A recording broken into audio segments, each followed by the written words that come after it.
স্বাগত জানাচ্ছি প্রবাস টাইমের বিশেষ আয়োজন প্রবাসীর চিকিৎসা অনুষ্ঠানে।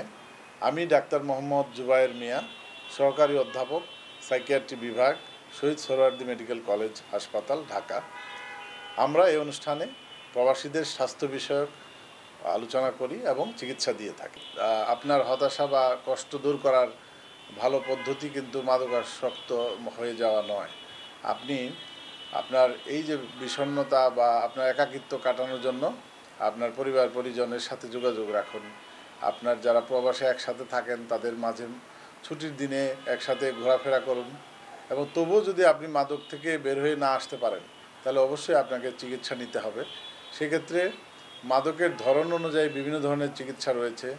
মাদক যদি আপনি ওখানে অ্যালকোহলে আসক্ত হয়ে পড়েন তাহলে অবশ্যই আপনাকে কিছুদিনের জন্য, অন্তত 2 থেকে 3 সপ্তাহের জন্য কোথাও ভর্তি হয়ে আপনার এই অ্যালকোহলের যে উইথড্রয়াল বা কষ্ট দূর করার জন্য যে সিমটোমেটিক চিকিৎসা, অর্থাৎ আপনার ব্যথা বেদনা কিংবা ঘুম না হওয়া, অস্থিরতা, এগুলির জন্য আপনাকে কিছু ওষুধপত্র নিতে হবে এবং একটা হসপিটালে আপনার শারীরিক মানসিক স্বাস্থ্য পরীক্ষা করে এবং নিয়মিত কাউন্সেলিং করে এটা থেকে বের হয়ে আসতে পারবেন।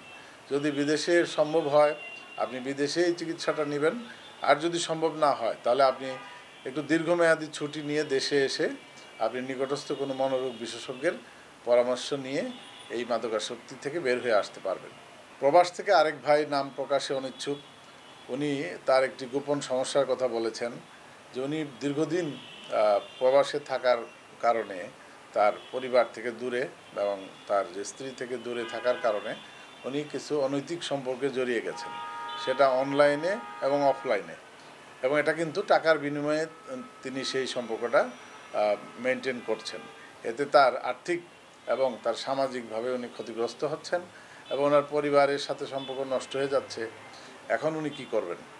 তা আমাদের প্রথমেই পরামর্শ হলো যে আপনি সুস্থ বিনোদন যেগুলি আছে, যেমন ধরুন কোথাও কনসার্ট হচ্ছে, গান বাজনা হচ্ছে, কিংবা আপনি যদি ধর্মীয় রীতিনীতি পালন করেন সেগুলিতে মনোযোগী হন, এবং আপনার পরিবারের সাথে অন্তত দিনে অন্তত একবার যোগাযোগ রাখুন। আপনার ফেলে যাওয়া যে পরিবার তারা আপনাকে নিয়ে দুশ্চিন্তায় থাকে, তাদের সাথে কথা বললেও আপনার মন ভালো হয়ে যাবে।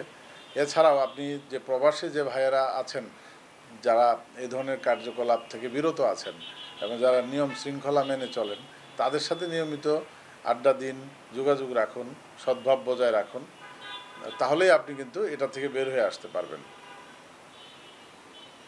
কারো কাছে স্বপ্ন পূরণ, কারো আনন্দের উপলক্ষ, আবার কারো জীবন পাল্টে দেওয়ার মুহূর্ত, কখনো জীবন বাঁচাতে সর্বোচ্চ গতিতে উড়ে চলা, কারো আবেগের শেষ মুহূর্ত, আপনজনের শেষ বিদায়ে শামিল হওয়া, এমন সব ইচ্ছে পূরণে সর্বনিম্ন ভাড়ায় দ্রুতগতির বাহন প্রবাসীর হেলিকপ্টার।